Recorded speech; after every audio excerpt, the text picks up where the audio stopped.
Yes, it's an unmasked, unedited, unwatchable video. I'm Orion Kelly, that autistic guy. Welcome, my stars of Orion. Thank you for being here. Wow. I'm all about providing validation and support for autistic people and their loved ones.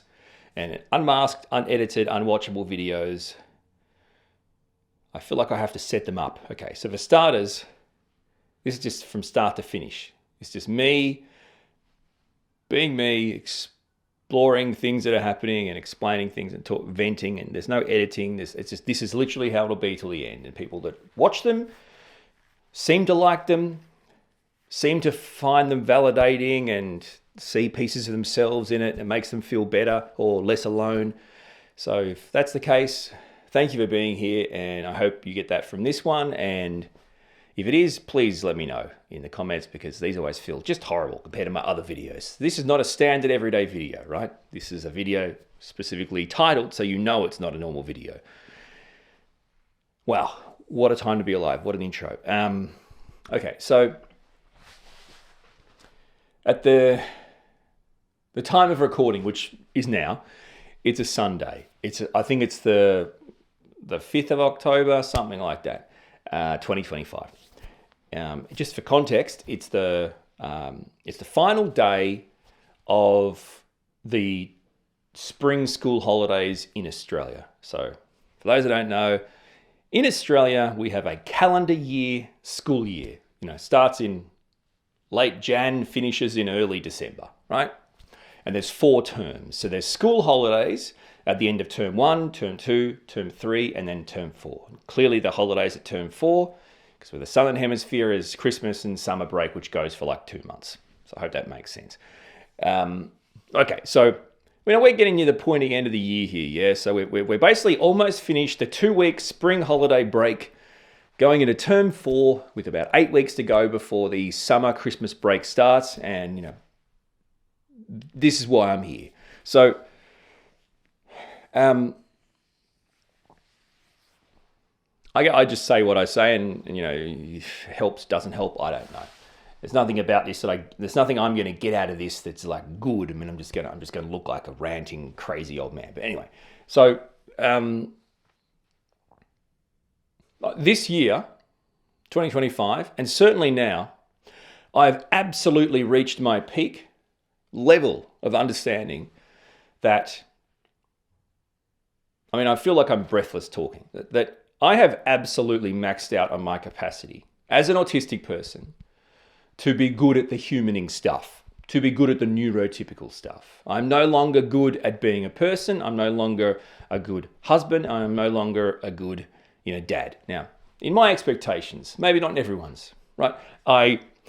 I'm so past my capacity to deal with the standard demands and stresses placed upon you by the neurotypical world, by having a partner and kids, that I don't know what to do. Like, legitimately don't know what to do. All I want to do is please my family because I love them. But if I try to please them, I fail, but also I trash myself. And if I don't, I fail, and I feel worse because I failed. So I don't have any answers here. I legitimately don't have any answers. I'm just explaining to you like how my world is right now. It never used to be like this. So obviously you meet someone and you get married. It's not like that. And the first child comes in and the capacities were stretched, but I was doing okay. And then your second child comes in, and it's not about the second child, it's about putting it all together. And it was okay.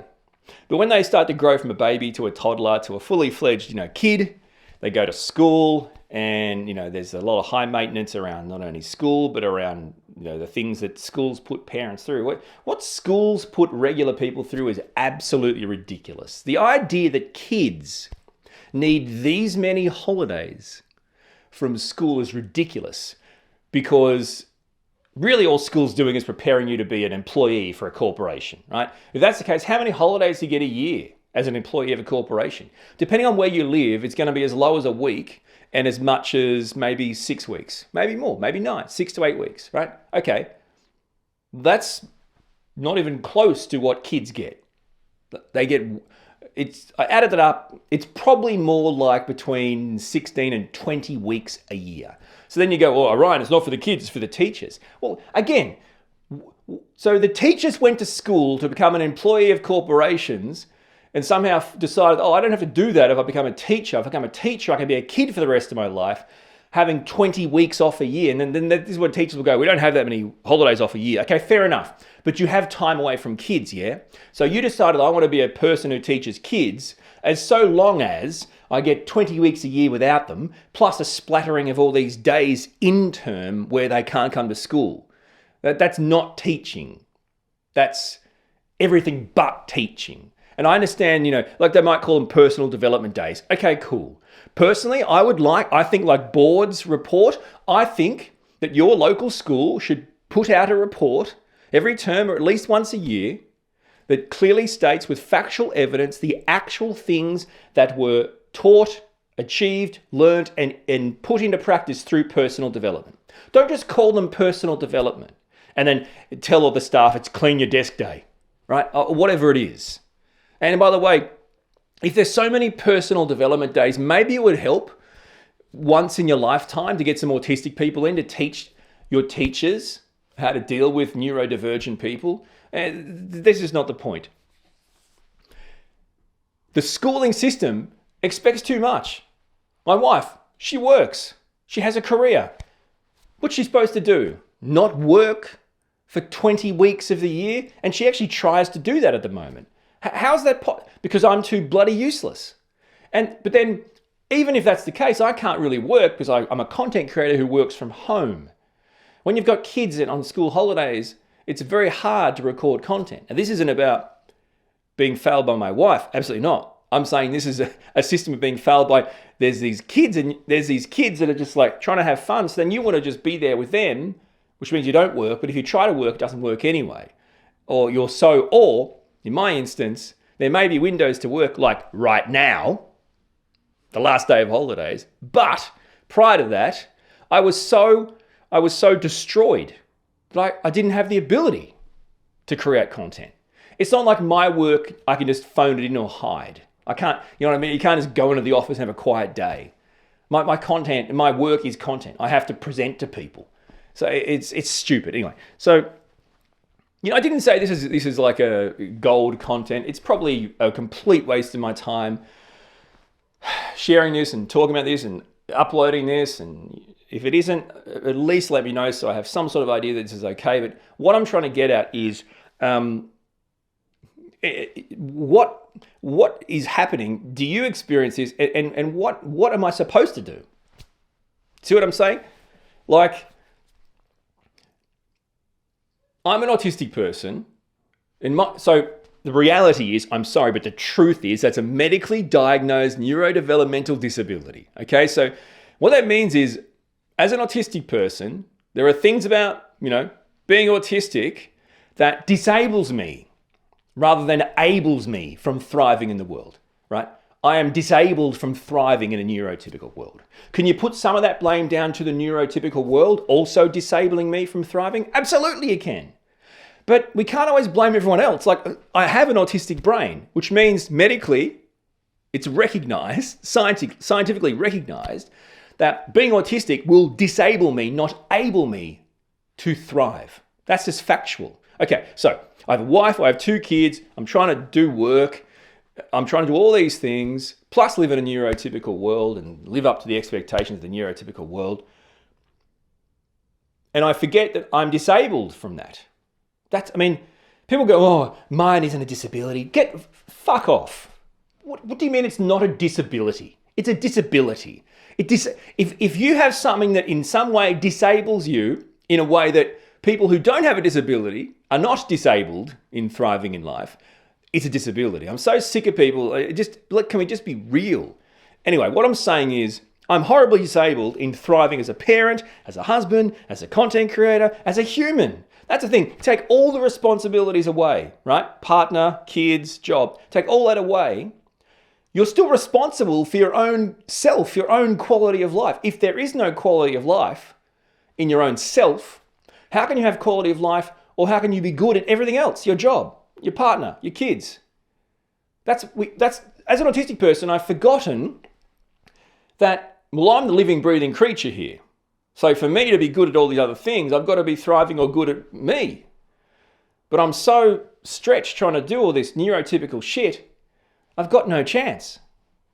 Do you see what I'm saying? It's just, it makes no sense to me. And as you know, these are unscripted, completely unedited, completely unscripted, completely unmasked. This is just me. I have no idea what I'm supposed to say apart from I really wanted to share this feeling in case it resonates with people, because for me it is really...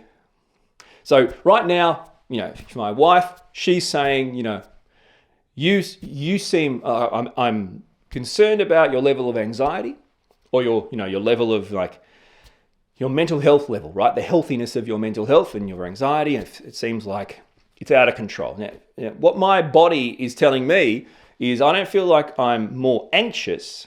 I feel like I'm more triggered, and I feel like I'm more stuck in a stress response. I feel like from the moment I wake up, I am bombarded and stuck in a stress response state. In other words, I'm the caveman who can't get out of having that stress response designed in our brain still, designed to not protect us, to protect the caveman. The stress response amygdala, all this stuff in our brain is from caveman days, who needed it much more than us, who lived, as you well know, for most part in the outdoors, surrounded by other people that want to kill them, and other animals and wildlife and everything, right? Look, there's no barriers. It's a free-for-all. So it was very much, you needed that level of alert, that level of stress response, to fight, to flight, to freeze, to fawn, to order pizza, whatever the other one is, to eat chocolate. I don't know. What I'm trying to say is, I'm still the caveman. You guys have the same thing, right? You don't need the majority of your stress response. We're not cavemen anymore, but it's good to have.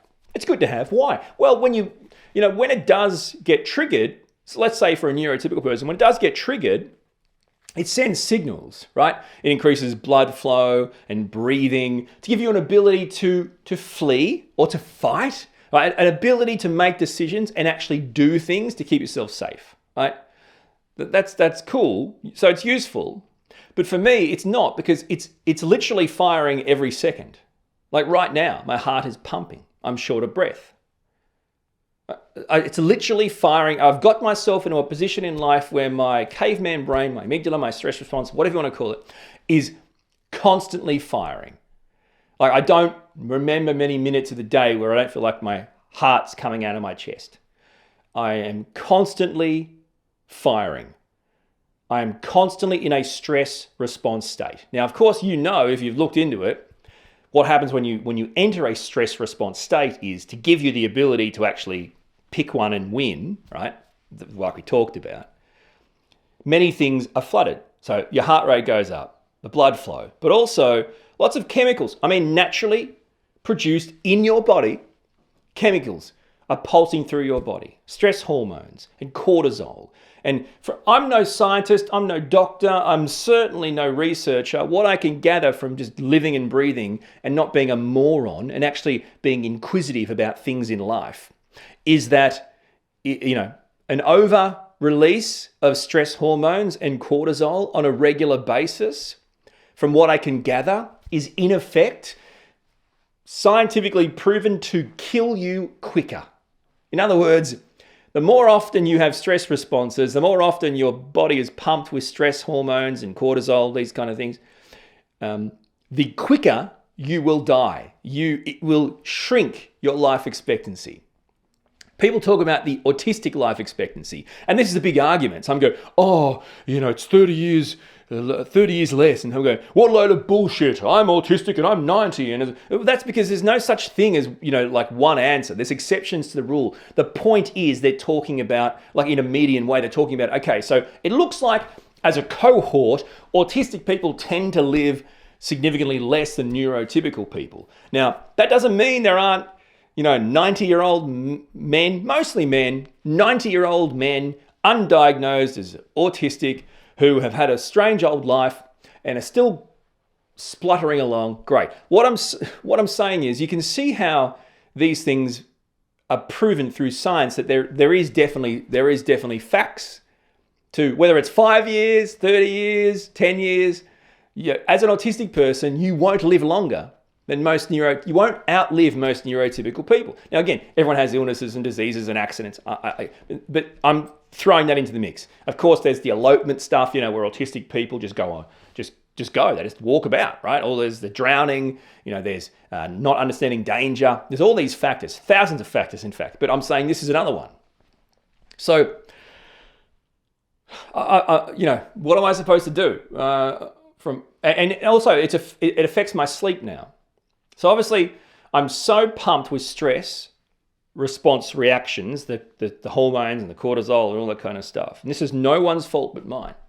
I'm so pumped with that now it takes me, it hasn't taken me more than a few minutes to go to sleep since we had kids, because looking after kids and hanging out with kids keeps you active, engages your mind. And honestly, the first thing I told people, if you're autistic and you have trouble sleeping, forget about melatonin, which, depending on where you get it from, can be dangerous. If it's not prescribed, God only knows what's in it. If it's a gummy, it's unregulated. There's no such thing as regulated supplements. Like, supplements can say how good they are, but it's not medicine, so it's not regulated. So unless it's a prescription and it's a medical, pharmaceutical thing, it's like, what are you putting in your mouth? Put that aside. It's like, forget about that. Just have kids. Just have kids, right? And I don't want to have kids. Okay, then get outside and do some sort of, physical stuff. Like, there's different, right? But kids is the answer. It's the funny answer, but it's the true answer. Well, now, in fact, it's come back and bit me in the ass, because now, in fact, it is the stress that I'm going through because of my lack of capacity. And this isn't about my partner and my kids. This is not their fault. I'm saying, as an autistic person, our capacity to reach daily demands and stresses is different to that of neurotypical people in general terms. That's a factual diagnostic criteria.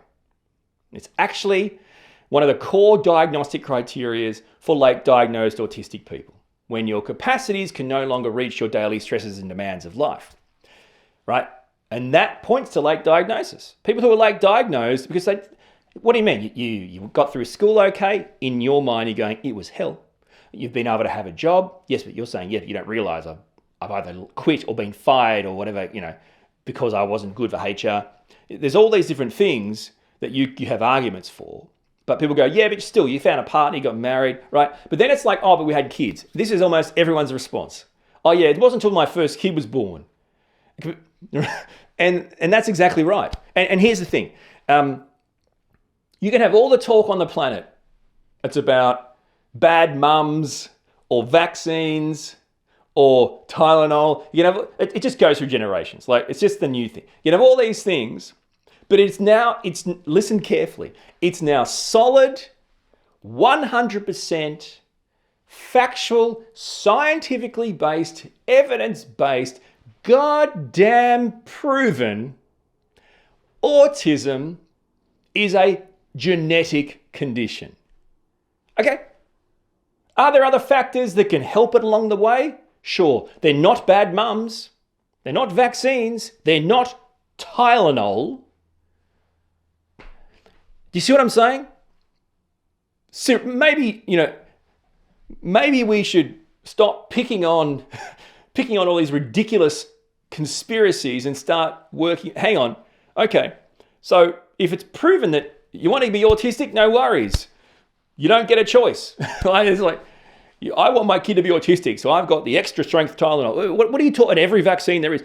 You've never met a child who hasn't been given all their standard vaccines as per government regulations and hasn't had fever and isn't autistic. I mean, you can't get it after birth. You can't be born, then get vaccines and have Tylenol and get autism. You're either born with it or you're not. You can't acquire it after birth, mate. It happens in the womb through genetics and some other factors. But again, now it's saying, if pregnant women take Tylenol, again, utter bullshit. It's just not right. It doesn't make any sense. So it's a genetic thing. I've gone on a rant now about genetics, but I wanted to make that clear. So what I'm saying is there's no blame on anyone else. I'm an autistic person. I've reached the threshold. I've crossed the threshold where my capacities aren't struggling. They can't. They cannot meet daily stresses and demands anymore. My capacities are shot.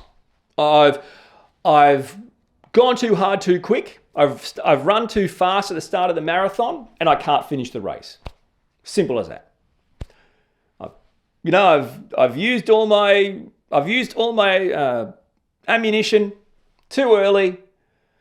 I got none left, and I got a stack of people coming at me. You know what that's where I'm at.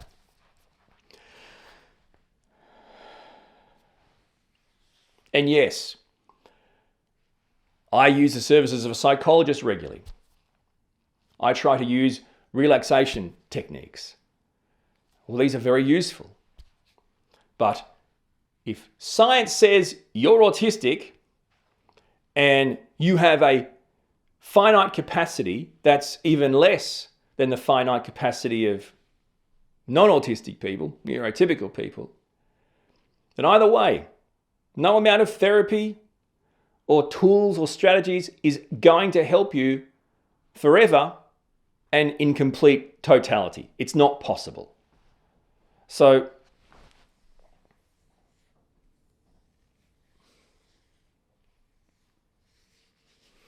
I just wish there was something I could be good at. I wish I could be a good husband. I wish I could be a good dad. I wish I could be a good worker. I wish I could be a good person. As in, like, when I mean good, I don't mean like I'm an evil person. I mean good as in, better functioning, more able to please, more able to do well. I would do anything for that ability. It's just really pisses me off. I can't tell you how angry it is. So yeah, it's hours to sleep now. I think that's the end of the story from 30 minutes ago. It's hours for me to go to sleep now. Like 2 hours. And there's no use. There's no use going to bed early or going to bed late, because what keeps me up is the same thing that I experience when I'm awake, right? The responses and stuff. If I'm in a constant state of stress response for most of the day, there's no amount of hours or relaxing or laying in bed that's going to wind that down. You just need to wind down more. It does. So the horse is bolted, and I have no idea what to do next. To catch it, to let it go. What am I supposed to do? I'm sweating from thinking about it, and it's not even hot. I don't know if I'm supposed to say anything else. I don't really know what else to say. I'm not even sure if... I can't see how anyone would find this enjoyable or useful or validating or supportive in any way. But, it's labeled that, so don't get shitty at me if you didn't learn anything from this, because this video is clearly labeled, and I'm unmasked, and I'm unedited, and I'm unwatchable, unscripted, blah, blah, blah, blah, blah. So if you got something out of it, please let me know. If you didn't, I don't care. You came to the wrong video. I have... 1,000, 1,500 videos that will help you right now? Go watch those, please. Don't get angry at me for being upset here. This is an upset video. I don't know what else I'm supposed to say. I don't think I need to say anything else. I feel like I've said everything. I'm getting really hot and sweaty, so I think I'll just stop. It's if there's one thing I'm proud of, it's at least my t-shirt. Yeah? I'm proud of my t-shirt.